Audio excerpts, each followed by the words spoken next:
Hey guys, in today's video, we're going to be going over 4 US stocks that I'm watching throughout the month of April. Now, before getting into this one, if you like this type of content, please subscribe to the channel, hit the thumbs up button. It really helps the channel with the YouTube algorithm. If you have any thoughts or opinions on these companies or other US based companies, would love to hear from you in the comments.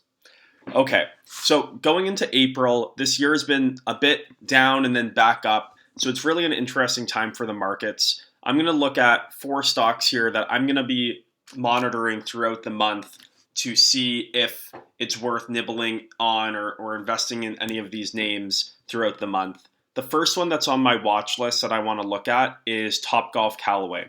So Topgolf Callaway owns obviously the Topgolf brand, but they also own a lot of apparel brands, Travis Matthews, Jack Wolfskin, stuff like that. And then everything to do with Callaway, from their golf ball business to their golf clubs and accessories business. So pretty broad business. Looking at their stock chart longer term, over the last 5 years, this stock's really gone all over the place. Initially during COVID, and I think when they announced the Topgolf acquisition, which some thought was,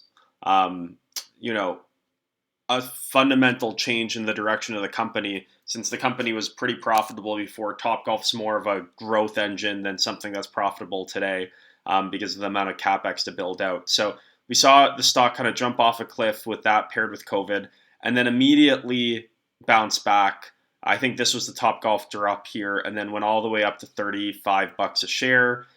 With low interest rates, people excited over the vaccine and thinking everything was going to go back to normal really quickly and people were going to be partying at Topgolfs and such. And then it's kind of been in this rut ever since, behind lower interest rates. This company is EBITDA positive, but their cash flows are a bit all over the place, because they have a lot of capex right now. So I think the interest rates going up really impacted their stock price, and now they're sitting at about $22 a share, about $4 billion market value.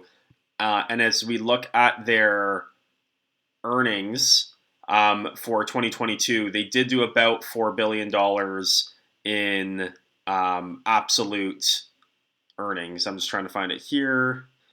Full year. Oh, I'm getting lost here. But yeah, they're expecting about 10% growth for next year to $4.4 billion. So this year they're about $4 billion. Their EBITDA, planning on going from 550 million to 620 to 640 million. So about a 10% increase in EBITDA, 10% increase in revenues, and they're essentially trading at a 1x revenue multiple right now, which is, a very interesting valuation if they're able to really fine tune or ramp down their capex over the coming years. This could be a really interesting buying opportunity. Looking into just some of their revenue breakdowns here, you can see right now in 22, Topgolf was about 39%. I think their forecast for next year, or one of the more medium-term forecasts I saw, Topgolf actually becomes over 50% of their revenue forecast by 2024, 2025. So this is really where lots of the focus and lots of the growth is coming from. Their second area of focus is around the Travis Matthews retail apparel brand. They look like they're really trying to build that out internationally. So those are really their two big growth profiles. But with that being said, they never talk down about their golf equipment business. They still think that's a strong business. It's just, as they're looking at where they're going to grow, it's really primarily Topgolf, and then secondarily Travis Matthews, it appears. And on Topgolf, this growth has a lot of capex tied to it, because building out these locations are very expensive, and they're building out about one a month, 11 a year last year, and then this coming year as well. But they claim that their cash-on-cash returns are like 40% a year. So after 2.5 years, these things pay for themselves and then start cranking out a lot of free cash flow. So we're still kind of waiting for the free cash flow and earnings story to play out on Topgolf, but it seems like they think the unit economics are strong, and by continuing to invest capex and capital here, it's going to pay off in the long run. So this is one, I think, a bit more discretionary of a play. If we go into a recession, they may be impacted more so than an average company. Depending on what happens with interest rates, this stock may move up or down accordingly. But I think just at a 1x multiple on revenue for the amount of levers that they have to pull, whether that's continued acceleration of Topgolf or whatever they're doing on their apparel front, I think this is a really interesting stock at this valuation. So I'm going to keep it on my watch list. And in the event that, it keeps going down or, settles under $20 somewhere, I may be interested in starting a small position and then averaging in from there. The next stock that I am looking at in April is Realty Income Corp. So I've never owned a US REIT before. For those of you who don't know, I own both US and Canadian stocks. So I have some Canadian REITs, but I do not own any US REITs. This seems like a really interesting company. I've obviously known about Realty Income for a while. Just doing a bit of a stock synopsis on them. Looking like I'm having some technical difficulties. But their stock is down about 10% in the past 1 year. So all REITs have kind of dropped down. Sorry, wait for me here. But this one actually hasn't dropped down as much as some of my Canadian retail REITs. I think it's because they're triple net lease, so they may have a bit less. They may be a bit less impacted to some inflation and some types of costs going up. You can kind of see even over the past 5 years, they've actually held up very well. Compound growth of about 5% plus the 4% dividend they pay. So Realty Income shareholders have done pretty well. Going into some of their information here, I really like their tenant breakdown. Just some of the retailers here, Dollar General, Walgreens, 7-Eleven. They have some diversity in here with like Wynn as well, which is probably some interesting properties that they partner with them on. Lots of fitness, LA Fitness, Lifetime Fitness, CVS, Home Depot, Kroger, BJ's, etc. So lots of their retail spaces, national tenants, really good businesses who will probably be there through thick and thin despite what happens in the economy. And then if you look at the type of real estate, grocery stores, convenience stores, dollar stores, quick service restaurants, drug stores, home improvement. So I just think their portfolio is really strong from a asset mix. And then from a geographical mix too. From going through their presentations, I saw they just made a small acquisition in Italy, so on and so forth. 10% in Texas is their biggest revenue source from a state perspective. United Kingdom's 10%. California, Illinois, Florida, Ohio, Massachusetts, all 5%. So I like how diversified they are. If a big disaster happens in one area of the U.S. or the world, hopefully that doesn't happen. But if it does, it shouldn't never impact this company too much on a quarter-to-quarter basis based off of that. This was what I was kind of just alluding to prior, but it's really great to see, even in the U.S., how spread out their business is for the most part. They do have 10% in Texas, which is a bit high, but other than that, you're seeing like anywhere from 1 to 5% in any particular state. So they really are very well diversified across the U.S. And I love getting the exposure to the UK, 10% of the business there, and then Spain, 1% there. I really hope that's something they continue to build out and grow, because I think that could give this REIT even more diversity in terms of geographically where they play, and safeguarding the money coming in terms of the amount of different sources, retail partners, types of real estate that capital and those dividends are deriving from. And then I think just from a funds from operation standpoint, you see here adjusted funds from operation. And for REITs, I don't care about net income. It's all these tax things going on. So funds from operations is really what I care about. funds from operations is just under $4. So if I go back, look at the share price of 63, the funds from operation multiple is about 16 times. So this is a bit richer than the retail REITs that I'm invested in Canada, who are closer to like 13 times. But this REIT obviously provides more diversification, sprinkling in some European exposure as well. A great track record from a dividend payment standpoint and a dividend increase standpoint. So I guess you have to pay a bit of a premium for that. And if this stock goes down in the next month, it may be one, depending on the other stocks on my watch list as well, that I consider going into as well, because I do have some cash in my US account on the sidelines. And if you're interested to just see more about my portfolio, my whole portfolio, my US stock portfolio, I have other videos on my channel that you can visit on those as well. Then the last thing on Realty income is, I'm losing it, just the summary. So they continue to grow despite all the headwinds that have been occurring in the REIT space over the last year. So interest rates going up, etc. But in 2022, they had 9% AFFO growth, 5% dividend per share growth, $3.3 billion in rental revenue. So this is really a solid company from a real estate retail space perspective. And I think they also have some industrial properties too, but this is mostly a retail REIT, and one that I'm really impressed with in terms of their asset quality, their diversification, their consistency, their performance.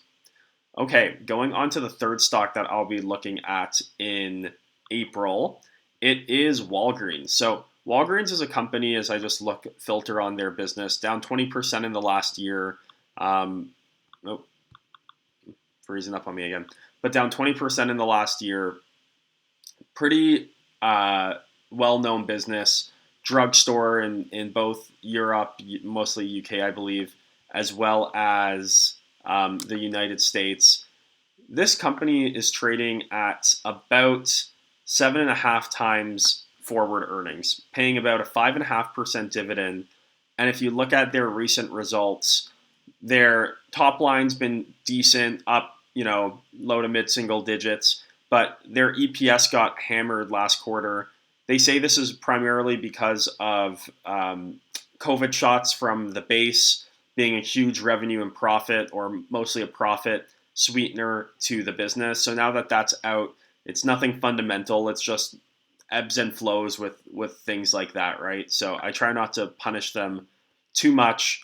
But then looking at their forward guidance, they're expecting to make $4.50 a share.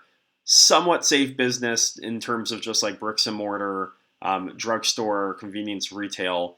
But if they get to $4.50 a share, that means that the stock's trading under 8 times earnings. So just for a company that's trading at a cash flow yield of 12-13%, paying out 5 to 6% as a dividend right to the shareholder, and then has all of that extra money to invest in share buybacks or business accelerations or acquisitions to be more competitive in healthcare. I think this is a great valuation for a business like this. So this is one that I'm going to continue monitoring. And once again, if it keeps going down to, $30 a share, which it actually looks like it hit earlier this year, then we're talking about like 7 times earnings. It may be one that I start averaging into a bit in my US portfolio. And the last stock that I'm going to talk about today is Avalon Communities. So Avalon Communities is a residential REIT in the US. Big company, $23 billion REIT. I think it's the third largest owner of residential real estate. In terms of where they play, they own apartments in New England, New York City, Washington, D.C., Seattle, California, and it does look like they're looking at diversifying their business a bit. But before going into that, this stock has gotten hammered, down 33% in the last year, probably because of interest rate exposure, maybe other things fundamentally on their business that I'm not aware of that I still have to look into. But yeah, just has been an abysmal 12 months for the company. It seems like they just ramped up a lot over the 12 months prior, and now they're just giving lots of that away because this company is essentially flat on a 5 year, and long term they have a pretty good track record, as I'd assume a REIT focusing on residential real estate in the US would. Going into some of their business performance and strategies, it looks like they're looking at reallocating more money away from core regions into expansion regions. I don't know their full strategy here, but it looks like they're mostly up here in the Northeast and California, and they're kind of dabbling in Texas and some other states, Florida down here. Is this North and South Carolina? Not sure. And they've achieved 7% so far by doing these dispositions in core markets and acquiring in other markets, trying to get to 10% this year, trying to get to 25% overall. So I don't really know what's going on. Maybe their core markets aren't performing well. They want broader diversification around the US. So it seems like there's a bit of messiness going on. I don't love that. More room for error and issues, but generally, just good to know that as I evaluate whether or not to invest in the company. For their funds from operation per share, which is all that matters to me for REITs in terms of earnings. So they're coming from about 979. They think they're going to get about a 5% jump from same store or same location rent growth and redevelopment opportunities. A bit of a hurt from variable interest rate expenses, new investments from developments coming online, etc. Like very minute swings on overhead and M&A activity fees. So net, they're expecting to be at about $10.30 a share. As I look at their stock price at about 168, and it looks like maybe it went down to 160 after the bell. Sometimes I see these jumps after hours and they don't actualize the next trading day. So let's say 168. The stock's trading at about a 16 times fund from operation multiple. And I believe they pay about this was the tab here, about a 4% dividend. So compared to the residential REIT that I own, Cap REIT in Canada, trades closer to 18, 19 times, pays about a 3% dividend. That REIT's really well managed. It kind of has lots of systemic growth and secular growth over time, similar to what we saw on Realty Income. So it trades for a bit of a premium.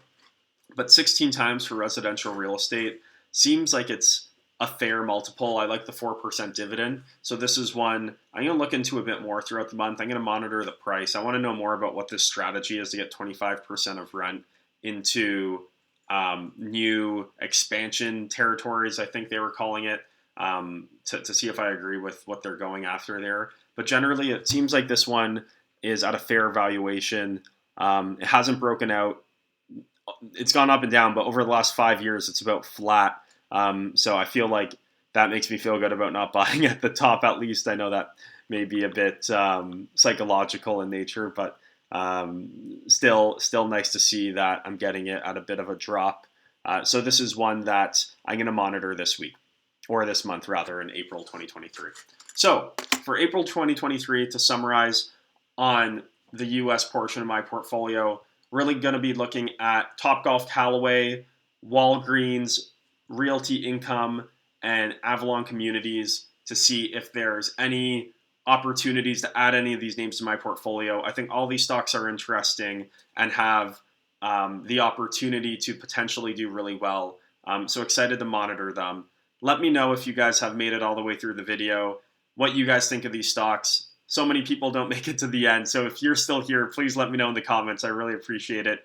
Like the video if you like this type of content and want to see more, and would love to have you on as a subscriber. Just hit that button in the bottom corner of the video. Thank you guys so much for watching, and I'll see you guys in the next one.